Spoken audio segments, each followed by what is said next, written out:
तो शुरुआत होती है दो लोगों को दिखाने से जो एक ऐसी जगह पर कुछ ढूंढने आए थे जहाँ पर लोगों का आना मना था। ये जगह पूरी तरह से रेडियो एक्टिव थी, तो जाहिर है यहाँ खतरा था। हर तरफ खतरनाक शुआएं थी, मतलब रेडिएशन बहुत ज्यादा थी। तो इसलिए वो लोग रेडिएशन से बचने के लिए एक एक गोली खाते हैं, जिसके बाद वो आगे बढ़ते हैं इस पूरी जगह को चेक करने के लिए। अब हालांकि यहाँ आना मना था, लेकिन फिर भी वो इधर इसलिए आए थे क्योंकि उन्हें यहाँ ऐसी चीजें मिलने की उम्मीद थी जिनकी मदद से वो मशहूर हो सकते हैं। क्योंकि इंटरनेट वो बहुत ज्यादा इस्तेमाल करती थी और ऐसी खोज वो अक्सर करती रहती थी। कुछ देर यहाँ रुकने के बाद औरत को कुछ अजीब लगता है, इसीलिए वो अपने साथी को यहाँ से चलने का कहती है, लेकिन उसका साथी कहता है थोड़ी देर और रुक जाते हैं फिर चलेंगे। मगर तभी इन्हें यहाँ अजीब सी डरावनी सी किसी जानवर की आवाज आती है, जो सुनकर दोनों काफी डर जाते हैं क्योंकि आज से पहले उन्होंने ऐसी भयानक आवाजें नहीं सुनी थी। इसीलिए दोनों जल्द से जल्द यहाँ से निकलने का सोचते हैं। मगर उससे पहले यहाँ एक बहुत बड़ा क्रिएचर आ जाता है, जो दिखने में बिल्कुल किसी उड़ने वाले डायनासोर या कहीं ड्रैगन जैसा लग रहा था। इतना खौफनाक और बड़ा सा क्रिएचर अपने इतने पास देखकर दोनों की हालत खराब हो जाती है। फिर देखते ही देखते वो क्रिएचर अपने मुंह से आग निकालने लगता है और औरत के साथी को जलाकर मार देता है।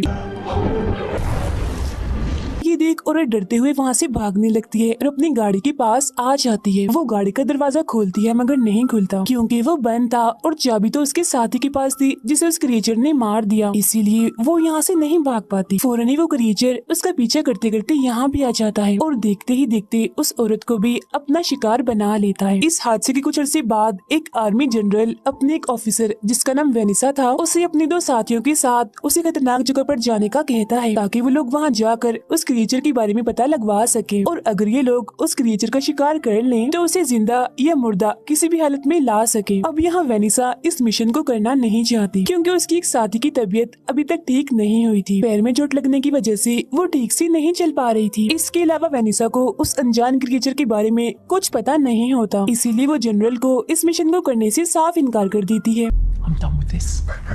लेकिन फिर आखिरकार जनरल के बार बार कहने पर वो ये काम करने के लिए मान जाती है। इसीलिए वेनिसा अपने जख्मी साथी और दूसरे ऑफिसर के साथ उस जगह और क्रिएचर की जांच करने के लिए निकल जाती है। अब क्योंकि किसी को भी उस जगह और अनजान क्रिएचर के बारे में कुछ भी पता नहीं था, इसीलिए वहाँ जाने से पहले वो एक कपल से मिलते हैं जो दोनों माउंटेन क्लाइंबर थे, इन्हीं पहाड़ों पर चढ़ने के माहिर। इन दोनों में हस्बैंड का नाम स्टुअर्ट था। इन्हें उस जगह के बारे में बहुत अच्छे से पता था। यहाँ पर स्टुअर्ट उन लोगों को बताता है कि पहले उस जगह पर बॉम्ब्स और हथियार वगैरह बनाए जाते थे, अब उस जगह को रेडियो एक्टिव के लिए इस्तेमाल किया जाता है। इसीलिए रेडिएशन फैलने की वजह से वहाँ जितने भी जानवर और परिंदे थे सब खत्म हो गए। ये बताने के बाद स्टुअर्ट उन लोगों को उस अनजान क्रिएचर की एक ड्राइंग दिखाता है जो बिल्कुल एक ड्रैगन जैसा दिख रहा था और बताता है कि सबूतों को सामने रखते हुए मैंने इस क्रिएचर की ड्राइंग बनाई। वाली बात ये है कि ये क्रिएचर उस जगह पर देखे गए हैं। अब उस ड्राइंग को देखकर वेनिसा और उसकी टीम थोड़ा डर भी जाती है, इसीलिए अब उसकी जख्मी साथी इस काम को करने के लिए मना कर देती है। लेकिन किसी तरह वेनिसा उसे समझाकर दोबारा से मना लेती है। मगर फिर भी रात को वेनिसा अपने दूसरी ऑफिसर से कहती है कि मैं अकेले ही उस रेडियो एक्टिव जगह को चेक करने जाना चाहती हूँ क्योंकि मैं नहीं चाहती कि तुम दोनों किसी मुसीबत में पड़ो, आखिर तुम मेरी टीम हो। लेकिन वो ऑफिसर वेनिसा को ऐसा करने से मना कर देती है और कहती है कि हम एक टीम है, इसीलिए हम जो भी करेंगे एक साथ मिलकर ही करेंगे, जो भी मुसीबत आई एक साथ उसका मुकाबला करेंगे। लेकिन वेनिसा उसकी बात नहीं मानती और सुबह होते ही बगैर बताए उस जगह की जांच के लिए निकल जाती है। बात जैसे ही उस ऑफिसर को पता चलती है, वो फौरन ही एक मोबाइल डिवाइस की मदद से वेनिसा से राब्ता करने की कोशिश करती है और फौरन ही उसे वहाँ से वापस आने का कहती है। लेकिन तभी अचानक वेनिसा को वहाँ एक बड़ा सा अंडा दिखाई देता है, जो देखकर वो एकदम काफी हैरान रह जाती है क्योंकि दरअसल इस रेडियो एक्टिव जगह पर किसी भी जिंदगी का होना नामुमकिन था। जिंदगी होने के आसार का यहाँ तस्वुर भी नहीं किया जा सकता, इसीलिए यहाँ पर अंडा देखकर वेनिसा काफी हैरान थी। और अब जैसे ही उस अंडे को उठाती है तभी अचानक से रेडिएशन बढ़ जाती है, जिस वजह से वो बेहोश हो जाती है। अब ऑफिसर को वेनिसा से बात करने की वजह से उसके बेहोश होने का पता चल जाता है, इसीलिए वो अपने जख्मी साथी और उस कपल इन्हीं स्टुअर्ट और उसकी वाइफ को लेकर वेनिसा को ढूंढने के लिए निकल जाती है। फिर काफी ढूंढने पर आखिरकार उन्हें वेनिसा मिल जाती है, लेकिन बेहोशी की हालत में, जिसे देखकर वो फौरन उसके पास जाते हैं और उसे होश में लाते हैं। इसके बाद जब वो सब लोग यहाँ अंडा देखते हैं तो वो भी काफी हैरान रह जाते हैं। लेकिन तभी उन लोगों को यहाँ बहुत ही भयानक आवाज सुनाई देती है, जो सुनकर वो समझ जाते हैं कि ये आवाज जरूर उसी क्रिएचर की है। इसीलिए वो लोग सबूत के तौर पर उस अंडे को अपने साथ लेकर वापस आ जाते हैं। वापस आने के बाद सभी उस अंडे के बारे में बातें करने लगते हैं। उन्हें दरअसल अब ये डर लग रहा होता है कि ये अंडा जिस भी क्रिएचर का होगा वो इसे लेने जरूर आएगा। अब देखते ही देखते रात हो जाती है और जब सब लोग सो रहे थे तो तभी अंडे में कोई हलचल होने लगती है। अंडा हिलने लगता है। दूसरे कमरे में ऑफिसर अपने घर वालों से बातें कर रही थी, मगर तभी उसे अजीब सी आवाज सुनाई देती है, जो सुनकर वो फौरन उस कमरे में आ जाती है जहाँ वो अंडा रखा हुआ था। उसे पता चलता है कि जो क्रिएचर इस अंडे में था वो अंडा तोड़कर यहाँ से भाग गया है। फिर वो ये बात बाकियों को भी बताती है, जिसके बाद पूरी ही टीम उस अंडे से निकले क्रिएचर को ढूंढने लगती है, लेकिन काफी ढूंढने के बाद भी वो नहीं मिलता। और फिर इसी दौरान वेनिसा को घर से बाहर एक सीटी मिलती है, जिसे वो अपने पास ही रख लेती है। फिर वेनिसा अपने जनरल को कॉल करके इस पूरे वाकये के बारे में बताती है, जो सुनकर वो कहता है चाहे कुछ भी हो जाए उस क्रिएचर का पता लगाओ और तुम्हें बगैर किसी सबूत के वापस नहीं आना। लेकिन अब यहाँ वेनिसा इस काम को करने से मना कर देती है, क्योंकि जख्मी साथी के साथ साथ दूसरे ऑफिसर की हालत भी खराब हो जाती है, क्योंकि वो रेडिएशन से बचने की दवाई नहीं खा रही थी। और तो और वेनिसा को यहाँ हर वक्त डरावनी सी आवाजें भी सुनाई देती है। मगर फिर जब ऑफिसर को ये बात पता चलती है कि वेनिसा मेरी वजह से, मेरी तबीयत की वजह से इस मिशन को करने से मना कर रही है, तो वो फौरन उसे ऐसा करने से रोकती है। वो फिर जनरल से खुद बात करती है और वादा करती है कि चाहे कुछ भी हो जाए हम ये काम जरूर करेंगे। Tell us what you want us to do.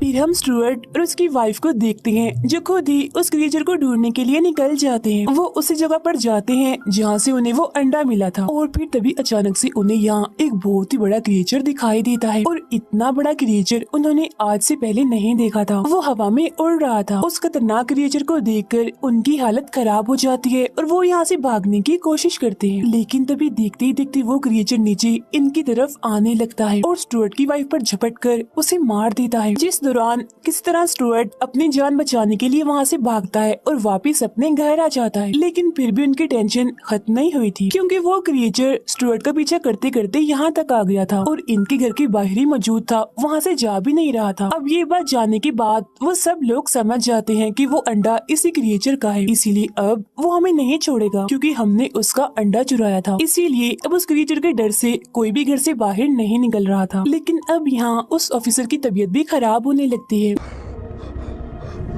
जो देखकर वेनिसा और बाकी लोग काफी परेशान हो जाते हैं। इसीलिए वो किसी भी तरह करके यहाँ से निकलने का प्लान बनाते हैं। प्लान के मुताबिक उस क्रिएचर का ध्यान भटकाने के लिए स्टुअर्ट कमरे से बाहर जाता है, ताकि जब क्रिएचर का ध्यान उसकी तरफ हो तब मौका देकर बाकी लोग दूसरे दरवाजे से गाड़ी में जाकर बैठ सके। लेकिन उनका ये प्लान कामयाब नहीं होता, क्योंकि जब स्टुअर्ट घर से बाहर आता है तो वो क्रिएचर छत पर ही बैठा होता है, जिस वजह से वो स्टुअर्ट पर हमला कर देता है और उसे अपनी आग से जलाकर मार देता है। अब क्योंकि उन तीनों को भी गाड़ी में बैठने का मौका नहीं मिला था, इसीलिए वो अभी तक घर में ही होती है। और स्टुअर्ट की इतनी भयानक मौत देखकर उनकी हालत खराब हो जाती है, वो काफी डर जाती है। जिसके बाद वेनिसा किसी तरह दोबारा से जनरल से राब्ता करने की कोशिश करती है और इस बार उसका राब्ता हो ही जाता है। वो जनरल को यहाँ की सूरत हाल के बारे में बता देती है और ये भी कि वो क्रिएचर हमारे घर के बाहर है, हम यहाँ पर फंस गए हैं। जो सुनकर जनरल उन्हें वहाँ रुकने और क्रिएचर पर नजर रखने का कहता है। और फिर कुछ वक्त के बाद जनरल खुद यहाँ पर आ जाता है और वेनिसा की तरफ अपनी गन करते हुए वो ये राज खोलता है कि ये कोई क्रिएचर नहीं बल्कि आर्मी का बहुत ही खतरनाक हथियार है, जिसे हम लोगों ने ही बनाया था। और इस तरह के सैकड़ों क्रिएचर इन्हीं हथियार यहाँ पर मौजूद हैं।